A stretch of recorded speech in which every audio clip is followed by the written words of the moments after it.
Bonjour à tous. Alors déjà, pourquoi le jour où la France est mourue? Eh bien, en plus du petit clin d'œil taquin à ceux qui égratignent le français, c'est moins une affirmation qu'une réflexion que je vous propose de mener ensemble. Est-ce que nous sommes arrivés ou allons-nous arriver au jour où la France est mourue? L'histoire de France, c'est l'histoire d'un peuple qui se voulait libre et qui soudain a ouvert ses frontières, changé sa monnaie, laissé à d'autres son budget, effacé ses référendums, fait voter presque toutes ses lois en dehors de son territoire, rejeté son drapeau, et puis, pour un pays fier de sa culture, il a voté la loi Fioraso, qui va faire disparaître sa langue, il a laissé son éducation nationale sombrer, ses acquis sociaux se détériorer, et son économie partir en fumée. C'est pas une paille. Donc je vous emmène à la rencontre d'une France qui aura tenté l'aventure de l'Union européenne, mais à savoir si c'est pour le meilleur ou pour le pire. C'est ce que nous allons voir ensemble. Et pour ce faire, nous allons remonter le temps, nous plongerons au cœur des institutions européennes, on fera un petit tour du côté des frontières et de l'euro, on se demandera alors ce qu'il en est de la démocratie, et enfin, qu'impliquent sur notre quotidien les traités européens. Alors, de tout temps, la France s'est battue pour être indépendante, brillante, innovante. La France, ça a été François Ier face à Charles Quint, des Français qui résistent alors qu'ils sont pris en étau par le Saint-Empire romain germanique, une des premières coalitions européennes. De tout temps, le peuple de France est voulu indépendant de toute oligarchie. D'un côté encore le Saint-Empire et la noblesse, et face à lui, la Révolution et la Déclaration des droits de l'homme et du citoyen, et c'est toujours la France qui brille. Mais c'est aussi une contradiction. De tout temps, on se déchire à l'intérieur des frontières. Qui la vend? Qui la protège? C'est Philippe Pétain et l'appel de la nouvelle Europe voulu par le Troisième Reich, et c'est le général de Gaulle qui voudra que la nation se rassemble pour vivre libre. Et puis l'histoire s'accélère, c'est le CNR, le symbole de la solidarité, et c'est encore la France qui gagne sa liberté. Et puis les pères de l'Europe, Jean Monnet, Robert Schuman, des hommes providentiels pour certains, pas pour d'autres. Et enfin voilà, on y arrive, on change de cap, c'est le traité de Rome en 1957. C'est un premier président, Walter Einstein. Et ce sont 6 pays qui signent le début de ce qui deviendra l'Union européenne telle que nous la connaissons aujourd'hui. Toute une histoire pour en arriver à ce qu'on nous a vendu comme un rêve, l'Europe des peuples, l'Europe de la paix, le plein emploi et l'indépendance face aux 2 grands blocs, l'Amérique et l'Union soviétique. Donc jusque-là, tout va bien. Sauf que l'histoire a plus d'un tour dans son sac et ça va rebondir, et même très fort. En 2000, nous apprenons que nos pères de l'Europe n'étaient pas si providentiels que ça. Ils étaient financés par les USA. Ce sont les fameux dossiers déclassifiés de la CIA. Alors on sait aussi que tous les présidents américains ont eu un regard bienveillant sur la construction européenne, pourtant bâtie pour leur faire concurrence. En tout cas, c'est ce qu'on nous a dit. Alors quoi penser des déclarations d'Eisenhower dans Paris Match en octobre 1951 ? Rien ne pourra nous être plus agréable que d'apprendre que les États d'Europe se réunissent. Aucune décision pourrait mieux nous aider dans la tâche que nous poursuivons. Mais quelle est donc cette tâche qui fait que l'Europe, pourtant concurrente, semble ne pas être si gênante? Et puis c'est le tour du président Walter Einstein, qui aura été un des juristes désignés par Hitler pour bâtir le projet de Nouvelle Europe. Projet qui aura pour concept majeur que les décisionnaires n'ont aucun compte à rendre au peuple. Face à tous ces éléments qui s'entrechoquent, certains aujourd'hui se demandent qui a bien pu payer les alliances du mariage, et d'autres affirment même que cette union n'a jamais été signée pour le meilleur, mais plutôt pour le pire. Voilà pour ce résumé rapide de l'histoire, et à la revisiter, on en arrive à aujourd'hui. Et aujourd'hui, la France se doit par traité de respecter les institutions de l'Union européenne, alors nous allons jeter un coup d'œil au principal. Leurs rôles sont définis dans les traités européens. C'est à la fois bien puisqu'on sait qui fait quoi, sauf que ça peut être un frein pour l'évolution de leurs compétences, surtout lorsqu'on sait qu'on ne peut pas changer facilement, voire pas du tout, le contenu des traités. Alors elles ont des rôles qui interagissent les uns avec les autres et visiblement, c'est la Commission européenne qui est le cœur décisionnaire. Par contre, il y en a une qui semble n'avoir de lien avec aucune autre, on y reviendra. Donc, voyons celle qui joue un rôle majeur, le Conseil européen. Il rassemble les chefs d'État, peu souvent, et ne fait que donner l'orientation de politique générale. Vous allez me dire, c'est déjà énorme. Sauf que cette politique, elle est soumise à la direction donnée par les traités européens. Donc, c'est un frein à la liberté des chefs d'État de débattre de tout ce qui n'est pas contenu dans les traités. Et en ce qui nous concerne, qu'on l'aime ou qu'on ne l'aime pas, c'est pas le problème. C'est donc un frein pour la politique menée par notre président de la République en France. Il n'a pas vraiment d'alternative. Soit il suit les directives européennes, soit il décide de quitter l'Union. Alors ensuite, le Conseil de l'Union européenne, qu'on appelle aussi le Conseil, lui, il travaille en collaboration étroite avec le Parlement. Il regroupe un représentant de chaque ministère par État membre. Il s'occupe du budget et c'est lui qui vote les lois, après donc discussion avec le Parlement. Le Parlement européen qui, lui, pour montrer l'exemple des économies qu'il nous demande de faire tout le temps, se partage entre Bruxelles et Strasbourg. C'est très pratique pour faire voyager les 751 députés qui sont élus dans les 28 États membres. Sans oublier bien sûr les tonnes de dossiers, les secrétaires, les collaborateurs. Ces députés, ceux pour qui l'on vote lors des élections européennes, ne sont en fait que consultés. En fait, ils aident le Conseil des ministres pour qu'il vote les lois. Et ces lois, elles sont votées à la majorité absolue ou qualifiée, ce qui fait qu'on n'arrive pas toujours à se mettre d'accord. Et dans ce cas, et c'est souvent, c'est la Commission qui finit le travail et qui adopte les lois selon ses propres critères à elle. Quels sont ces critères ? Eh bien, il faudra lui demander. Donc on sait qui vote vraiment les lois, mais qui les propose quand on sait que les députés, c'est-à-dire le peuple, ne peuvent pas le faire ? Eh bien, la Commission européenne, ou Commission. Elle regroupe le président, actuellement c'est Jean-Claude Juncker, 28 commissaires, un par État, qui eux ne sont élus par personne, c'est-à-dire ils sont choisis selon leur qualité. Mais la notion de qualité, eh bien ça, il faut aussi le demander à la Commission. Alors son rôle, c'est faire appliquer les lois et le budget. Ça c'est l'exécutif, comme en France. Et puis c'est elle qui propose donc les lois. Et quand on sait qu'elle a aussi un regard sur la justice et la force armée pour la sécurité de l'Union, et ça c'est loin d'être comme en France, alors c'est là qu'on est content d'être amis avec Wikipédia. Et Wikipédia nous dit « Une dictature est un régime politique dans lequel une personne ou un groupe de personnes exerce tous les pouvoirs de façon absolue sans qu'aucune loi ou institution ne les limite. » Alors de là à dire que ça peut être appliqué à l'Union européenne, je vous laisse voir avec vous-même. Et enfin, la BCE, la Banque Centrale Européenne, celle qui n'avait aucun lien avec personne, eh bien, c'est une banque. Elle reçoit l'argent de tous les pays membres, donc notre argent. Mais attention, on continue à s'accrocher, elle en fait ce qu'elle veut. Elle décide de la politique monétaire de l'Union, mais elle est totalement privée et indépendante. Et ça, c'est plutôt à mourir de rire, surtout avec l'argent des autres.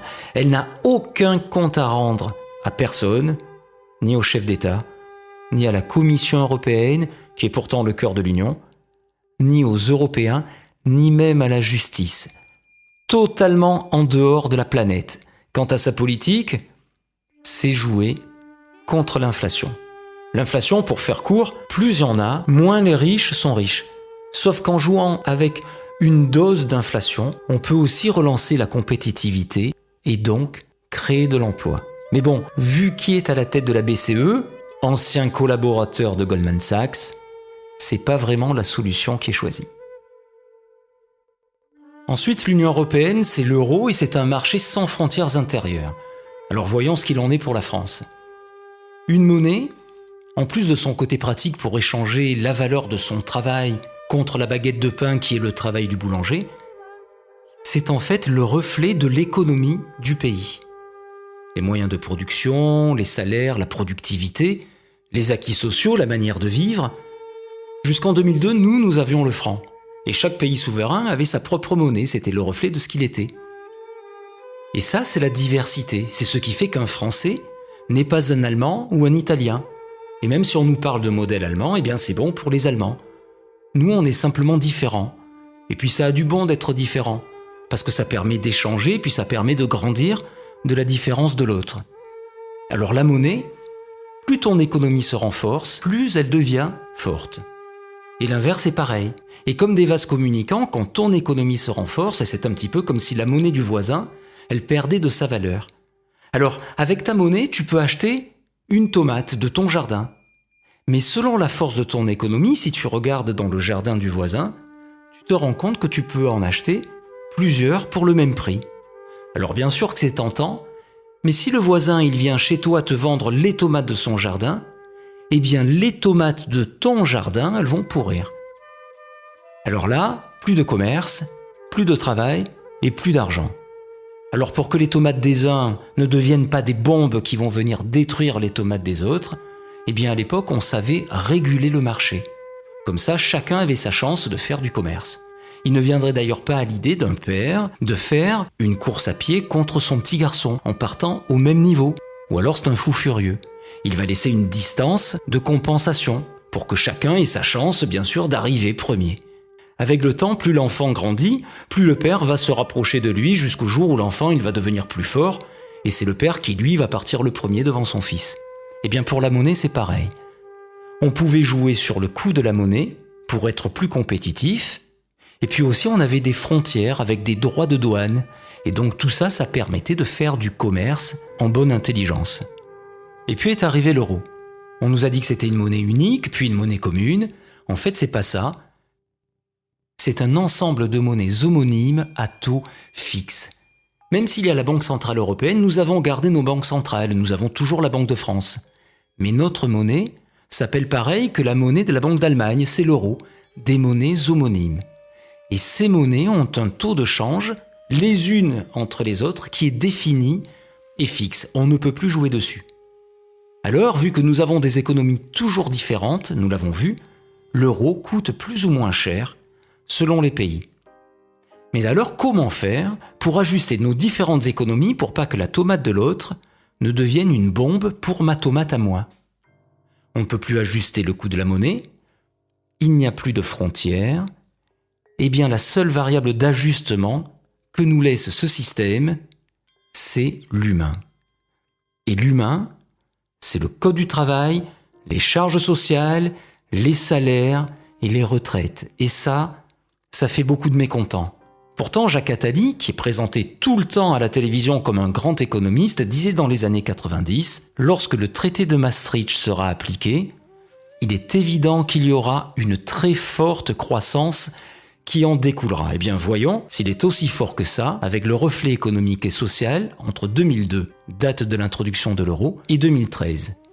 57,14% de chômeurs en plus dans la zone euro, de plus en plus de pauvres et de très pauvres en France. Et par jour, 600 emplois industriels qui disparaissent, une usine qui ferme et 700 Français qui tombent sous le seuil de pauvreté. Donc, n'en déplaise à Jacques Attali, la zone euro aura toujours été classée dans les dernières zones économiques au monde, comme en 2013, où elle aura eu un taux de croissance de 0,8%. Alors face à tous ces éléments, est-ce que ça serait un réel cataclysme de quitter la zone euro? Est-ce que l'euro est une bonne chose ou pas pour nous? À vous de voir. Alors maintenant, on va se pencher sur l'aspect démocratique de l'Union européenne, à savoir que je vais mettre de côté le débat des différentes déclinaisons de la démocratie, je ne vais garder que l'idée de gouvernance représentative, c'est-à-dire trouver la meilleure manière de gouverner pour que les citoyens se sentent représentés. Alors à la base de notre République, il y a Montesquieu. Et pour Montesquieu, les différents pouvoirs sont séparés. D'un côté, l'exécutif, au gouvernement, le législatif, c'est le peuple, et le judiciaire, totalement indépendant, ce sont les juges. Et là, on a vu que ça n'est pas la manière de procéder de l'Union européenne. Et puis l'article 1er du pacte de l'ONU qui impose le droit inaliénable des peuples à disposer d'eux-mêmes. Donc, voyons ce qu'il en est. Est-ce qu'on nous a demandé, en 59 ans, depuis le traité de Rome, si nous voulions appartenir à l'Union européenne? Alors pour le traité de Rome, c'est clair, il n'y a pas eu de référendum. Le premier référendum, c'est le traité de Maastricht en 1992. La question était de savoir si nous voulions de l'euro, mais pas si nous voulions appartenir à l'Union. On a dit oui, mais si nous avions répondu non, nous n'aurions pas eu l'euro, mais nous aurions été quand même dans l'Union européenne. Ensuite, un second référendum, c'est en 2005, la Constitution européenne. 55% des Français disent non, mais la question n'est toujours pas « est-ce que vous voulez de l'Union européenne ?» Et puis 3 ans après, la démocratie va encore plus souffrir, c'est le traité de Lisbonne, celui qui est imposé par la majorité de nos représentants, tous partis confondus, ou presque. Le traité de Lisbonne, c'est la Constitution que l'on a rejetée, mais dont les numéros des articles ont été intervertis. Le 104 qui devient le 181 et qui devient le 123. Là non plus, on ne nous a pas demandé si nous voulions appartenir à l'Union européenne. D'ailleurs, nous y sommes toujours. Mais il n'y a pas que les référendums. Madame Viviane Reding, vice-présidente de l'Union européenne, va déclarer en 2012 devant nos députés « Il faut lentement mais sûrement comprendre qu'il n'y a plus de politique intérieure nationale. » Alors ce qui veut dire que nos députés ne servent plus à rien, qu'ils ne nous représentent plus. Pourtant, la Déclaration des droits de l'homme et du citoyen de 1789 dit que la nation, c'est le peuple, c'est nous. Donc pour l'Union européenne, il n'y a plus de nation et donc il n'y a plus de peuple français. Ensuite, Jean-Claude Juncker, l'actuel président de la Commission, lui, il dira en pleine crise grecque en 2015 « Il ne peut y avoir de choix démocratique contre les traités européens ». Alors je peux me poser la question, s'il n'y a pas de choix démocratique, Jean-Claude, il y a donc ? Eh bien, il y a donc l'inverse, et nous savons tous ce qu'est l'inverse de la démocratie. Et puis pour finir, un dernier exemple avec Helmut Kohl, qui fut chancelier allemand, mais surtout qui fut à l'origine du traité de Maastricht. « Je n'ai pas soumis l'euro à référendum en Allemagne, car il va de soi que je l'aurais perdu. Je me suis comporté comme un dictateur. Merci Helmut. » Alors, face à tout ça, et ce ne sont que des faits, à nous de savoir si cette construction européenne nous est imposée pour notre bien, ou s'il faut s'en inquiéter. Alors, voyons qu'est-ce qu'il en est pour la France de nos jours. Pour ce faire, on va s'attarder un instant sur la loi NOTRe, la nouvelle organisation territoriale de la République. C'est une loi récente, elle a été appliquée en partie en janvier 2016 et c'est elle qui aura regroupé, entre autres, nos régions. Alors pour regrouper des territoires ou changer leurs frontières, jusqu'à présent il fallait s'en référer au Code général des collectivités territoriales et donc aux citoyens. Sauf que cette fois-ci, on ne nous a rien demandé. Alors pourquoi ? Il faut savoir que le dernier référendum en France s'est déroulé en avril 2013 pour regrouper le Haut-Rhin et le Bas-Rhin, un petit peu comme nos régions en 2016. Là, il n'y a que les Alsaciens qui étaient concernés et les Alsaciens ont répondu non. C'est pas bien. C'est en fait ce que disait Brecht. Brecht disait « Le gouvernement étant mécontent du peuple, il a décidé d'en changer. » Mais vu que c'était pas possible, alors Hervé Guémard, aidé de la majorité des représentants du peuple, a simplement enlevé du Code général des collectivités territoriales l'article qui imposait le référendum. Et c'est donc pour ça que l'Auvergne et Rhône-Alpes sont devenus Auvergne-Rhône-Alpes sans que les habitants n'aient été consultés. C'est d'ailleurs ce qui rentre dans la politique des eurorégions. Alors c'est quoi une eurorégion ? Une eurorégion, c'est à peu près la forme administrative des États américains ou des Länders allemands. Et quand on regarde la carte des verts européens, on se rend compte qu'il n'y a plus que des régions. Les États ont disparu. Il n'y a plus de France. C'est d'ailleurs ce que nous explique François Asselineau dans sa conférence « Les eurorégions ». La France donne de plus en plus de compétences aux régions. Les régions vont devenir de plus en plus autonomes. Mais à force de donner toutes ces compétences, la France devient une coquille vide et elle ne va plus servir à rien. Les régions, elles, vont dépendre directement de Bruxelles. Et lorsqu'on va effacer les doublons administratifs, eh bien la France va disparaître. C'est une simple théorie, mais une théorie que l'actualité rend de plus en plus factuelle. Et puis bien sûr, l'Union européenne s'adresse à nous tous les jours. La loi des lois, c'est de moins en moins notre constitution de 1958, ce sont les traités européens.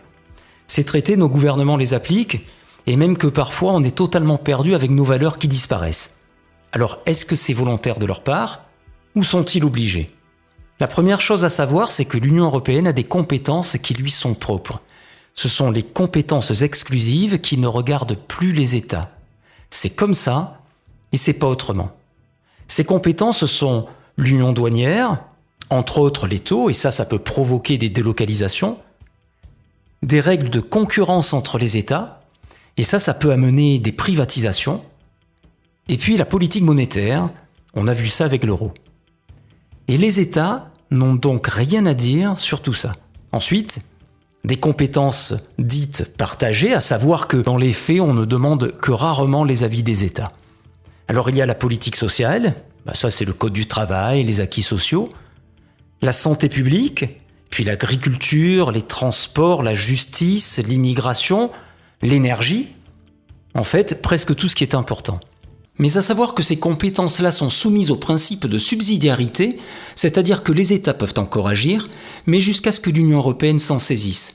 C'est d'ailleurs pour ça qu'actuellement tout s'accélère, on le voit avec la France, qui applique entre autres la vision de Bruxelles sur le Code du travail. Si on rajoute à ça ce que l'on a déjà vu avec le Conseil européen, soit nos hommes politiques acceptent de suivre, soit ils décident de quitter l'Union. Alors l'Union, c'est donc les traités européens. Dans ces traités, il y a un article très important, c'est l'article 121 du traité sur le fonctionnement de l'Union européenne, le TFUE. Il impose les grandes orientations de politique économique, c'est-à-dire les GOPE. Les GOPE, on les retrouve dans un document annuel qui s'appelle « Recommandations du Conseil ». Alors certains disent que le titre pourrait être « Imposition du Conseil ». Ce qui donne le programme national de réforme. C'est la feuille de route annuelle de la France qui se présente comme ça. Et c'est bien marqué « Recommandation », que l'on pourrait traduire par « directive ». Recommandation adressée à la France par le Conseil européen. Alors là, les recommandations sont de 2014 et le programme de réforme, lui, est de 2015. Il y a un petit battement entre eux, mais à bien y réfléchir, c'est un copier-coller. Donc nous allons voir quelques exemples pour bien montrer que ce que nous vivons tous les jours, même si les médias n'en parlent jamais, c'est ce que l'Union européenne décide pour nous. Alors pour la loi Notré, on voit bien qu'il y a une colonne de recommandations à gauche et des colonnes d'application pour la France. Et très vite, qu'est-ce qu'on y lit ? Décentralisation d'un côté, création de régions européennes et division par deux des régions, c'est ce qu'on a abordé tout à l'heure. Fusion des collectivités locales, et la France répond par la réduction des intercommunalités. Et là, on comprend que nos communes, telles que nous les connaissons, vont disparaître ou vont devoir se regrouper par agglomérations plus importantes, les fameuses agglos. Ensuite, éliminer les doublons. Et on lit transfert de compétences des départements. Et là, en plus des communes, ce sont les départements qui vont donner leurs compétences à la fois aux régions au-dessus et aux agglos en dessous. Et puisqu'il faut éliminer les doublons, alors les départements vont disparaître. Et c'est tout notre héritage de la Révolution française qui va partir en fumée avec les communes et les départements. Ensuite, jetons un coup d'œil sur l'agriculture. La France avait une agriculture de qualité et de terroir. Désormais, elle est soumise aux articles 33 et 39 qui imposent la productivité et le progrès technique. Eh bien, ça impose de regrouper les exploitations en exploitations gigantesques façon États-Unis, de plus en plus d'engrais, la réintroduction des farines animales et des OGM par l'Union européenne. Et lorsque la France a voulu s'y opposer, elle a payé près de 10 millions d'euros de pénalités. C'est aussi de plus en plus de normes sanitaires et administratives, mais aussi de moins en moins de protection avec l'article 32 qui favorise les échanges commerciaux, c'est-à-dire tout doit être fait à n'importe quel prix pour faire du commerce. C'est donc un choc frontal pour nos agriculteurs face à des pays à très bas coût de salaire, une réelle guerre qui leur est menée. La France était 3 millions d'exploitations agricoles dans les années 60. Aujourd'hui, les agriculteurs sont moins de 400 000. 2 agriculteurs se suicident tous les 3 jours. Et l'Union européenne qui continue des accords de libre-échange comme celui entré en vigueur en janvier 2016 avec l'Ukraine, qui a un salaire minimum 35% moins cher qu'en Chine. Une guerre qui ne fait que commencer quand on sait que le TAFTA va nous être imposé. Le TAFTA, c'est un accord de libre-échange entre les États-Unis d'Amérique et l'Union européenne où seuls les plus forts résisteront.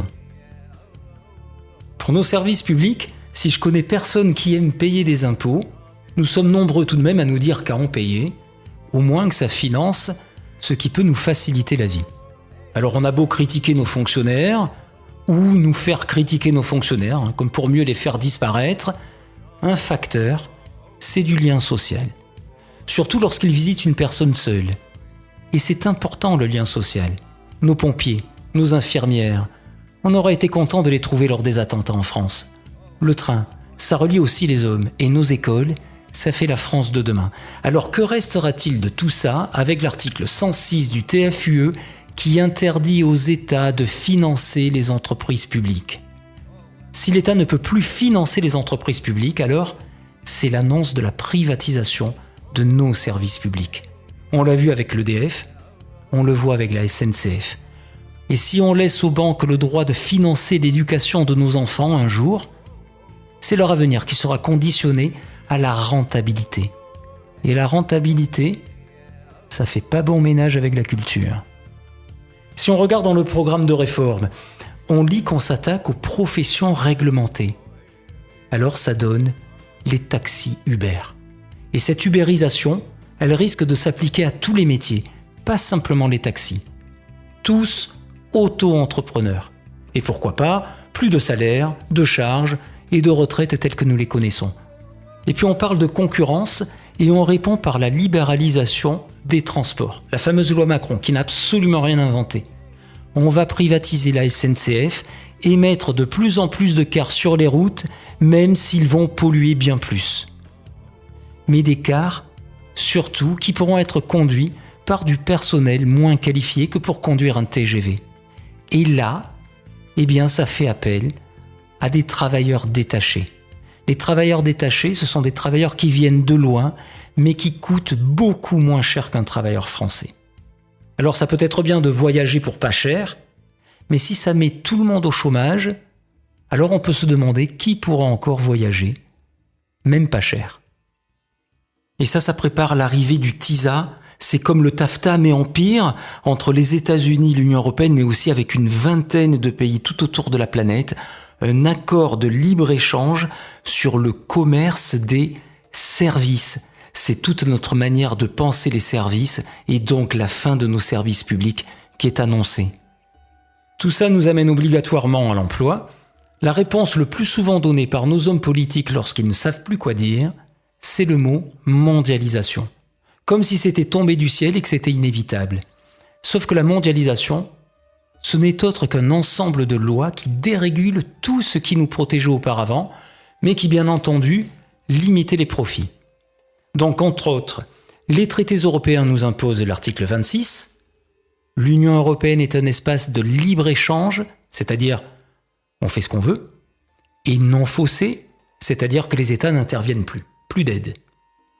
L'article 32, on l'a déjà vu, pour les échanges commerciaux avec les États membres, c'est-à-dire les 28 États de l'Union européenne, mais aussi les pays tiers, c'est-à-dire tout le reste de la planète et même la Chine. Le principal, c'est le commerce.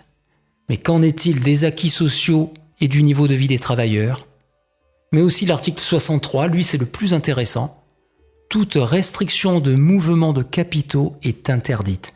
C'est-à-dire que si j'ai une usine en France, si je la vends, personne ne m'interdira de prendre l'argent pour aller construire une autre usine dans un pays comme la Pologne où le coût de travail est beaucoup moins cher. En fait, l'article 63 interdit d'interdire les délocalisations. C'est d'ailleurs l'exemple de Florange et Gandrange, les usines d'ArcelorMittal. La droite et la gauche auront eu chacun la leur, et ils nous auront tous dit qu'ils allaient se battre contre les délocalisations. Ils se sont même fait élire sur ce thème. Peut-être qu'ils avaient dû rater les cours où l'on parlait de l'article 63, ou alors ils savaient, mais alors là ils nous ont menti. Quoi qu'il en soit, les usines ont été délocalisées.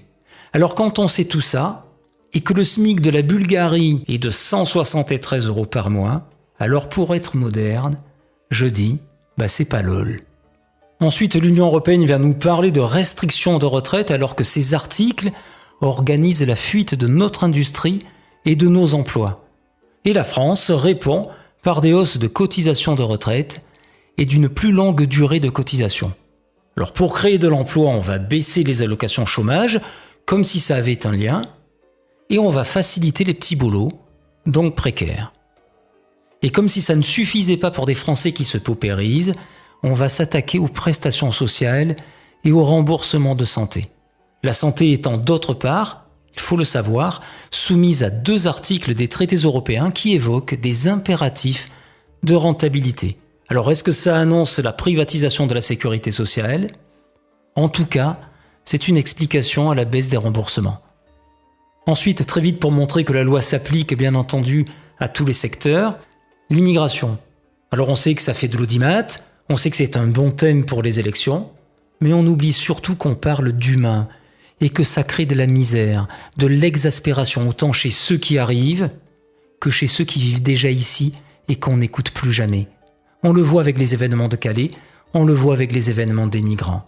Mais que fait le gouvernement ? C'est ce que j'entends tout le temps dire. Eh bien, rien. Puisque ce sont 4 articles des traités européens qui décident des entrées et des sorties du territoire, du regroupement familial, du droit d'asile et des expulsions du territoire. Donc ceux qui vous disent qu'ils vont agir contre l'immigration sans vouloir sortir de l'Union européenne, et donc de ces articles-là, ne vous disent pas la vérité.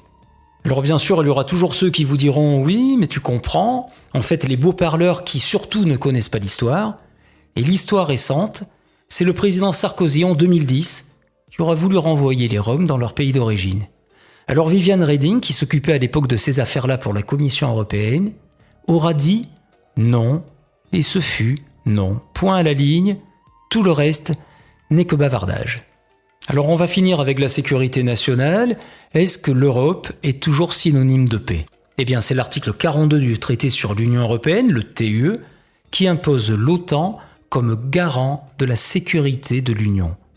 C'est tout de même insolite pour une Union européenne qui a été bâtie pour faire rempart aux grands blocs étrangers. Parce que l'OTAN, c'est tout de même Washington. Et que la politique étrangère des USA, elle se définit par ce qu'on appelle le choc des civilisations. Il suffit de lire Huntington et Brzezinski. Et puis ensuite, lorsqu'on voit la carte des bases de l'OTAN, et qu'on voit toutes ces guerres dans des pays pas très blancs, auxquels l'Union européenne et la France ont participé, et sans parler de la violence qui règne désormais au sein de l'Union elle-même, on peut tout de même se demander si vraiment l'Europe, c'est la paix. Alors avant de conclure, il nous reste à voir le cadeau de l'Union, c'est-à-dire les aides et les subventions européennes. Ça ne vous aura pas échappé, il y a bien un point d'interrogation, et on va voir pourquoi. Tout d'abord, il y a une contrepartie à ces subventions, c'est de faire la publicité de l'Union. Pour chaque aide, on dresse le drapeau européen. C'est pour ça qu'il y en a autant sur nos bâtiments publics ou lorsqu'on fait des grands travaux. Alors il est vrai que nous recevons différentes aides de l'Union européenne. La PAC, la politique agricole commune, le FSE, le Fonds social européen, le Fonds FEDER pour les entreprises et les formations. Mais il y a un détail qu'il ne faut pas oublier, c'est que la France est le second contributeur net de l'Union européenne, c'est-à-dire qu'on donne plus à l'Union qu'elle nous en reverse. Dès qu'il y a de l'argent distribué quelque part par l'Union, c'est-à-dire en Grèce ou même en Ukraine, malgré son gouvernement composé d'un tiers de partis néo-nazis, eh bien 16% sont payés par la France. Chaque année, la France donne à peu près 24 milliards d'euros à l'Union européenne, qui nous rend de notre argent à peu près 15 milliards, les fameuses aides qu'on vient de voir. Et lorsqu'on fait la balance, la France perd 9 milliards. Alors, lorsqu'on perd 9 milliards, est-ce qu'on peut dire que l'Union nous donne des aides ? Certains même disent que si nous quittions l'Union européenne là, maintenant, nous pourrions donner les mêmes subventions à tout le monde, mais que nous aurions en plus 9 milliards par an pour aider nos écoles, nos hôpitaux et nos services publics. Par contre, ce qui est plus sûr, c'est que le véritable cadeau de l'Union européenne, mais à l'envers, c'est une inflation normative. De plus en plus de normes sur tout. Ce sont les fameuses normes européennes. Alors pour conclure, face à tout ça, il semble y avoir de plus en plus de questionnements et de plus en plus de colère qui s'expriment. Il y a aussi des partis que l'on appelle souverainistes, qui sont eurocritiques, comme le Front de gauche, le Front national, jusqu'au petit parti de Debout la France. Eux, ils ne veulent pas quitter l'Union européenne, mais ils veulent la faire changer. Ils en appellent à un rapport de force entre la France et l'Union européenne qui ne pourrait en fait que plier. Mais il y a deux autres partis, le PRCF, communiste, et l'UPR, l'Union populaire républicaine, le plus gros et le plus actif, qui eux disent que c'est impossible. On ne peut pas changer une seule ligne des traités européens car nous sommes soumis à l'article 48 du TUE. Ce qui veut dire que tout ce que l'on a vu est soumis à la loi de l'unanimité. Et donc il faudrait que les 28 États membres, pas tous moins un, tous, qui ont pourtant des intérêts totalement divergents, se mettent tous d'accord au même moment sur un même point, et en plus que ce soit dans la direction qui nous intéresse à nous les Français. Eh bien l'UPR dit que ce serait bien plus difficile que de gagner à l'euro-million. Ces partis nous renseignent même sur le fait que l'on ne peut pas quitter l'euro sans quitter l'Union européenne, car il n'y a aucun article dans les traités qui le permettent. Alors ils appellent donc à quitter l'Union européenne par l'article 50 qui lui le permet et n'est pas soumis à la loi de l'unanimité. C'est pour eux le seul moyen pour que les Français retrouvent la liberté de choisir eux-mêmes leur destin collectif. Alors donc, que faire de toutes ces informations ? Eh bien, tout cela vous appartient. Pour ma part, j'aime à me rappeler ce que nous dit le grand psychologue en communication non violente, Thomas Dansbourg, lorsqu'il cite l'école de Palo Alto. Lorsqu'on fait ce qu'on a toujours fait, on obtient ce que l'on a toujours obtenu, comme pour mieux nous pousser à faire évoluer notre manière de penser. Eh bien, j'espère qu'avec tout ça, vous ferez ce qu'il faudra pour que vous obteniez ce que vous voulez vraiment obtenir, et ainsi, nous n'en arriverons jamais au jour où la France est mourue. Je vous remercie.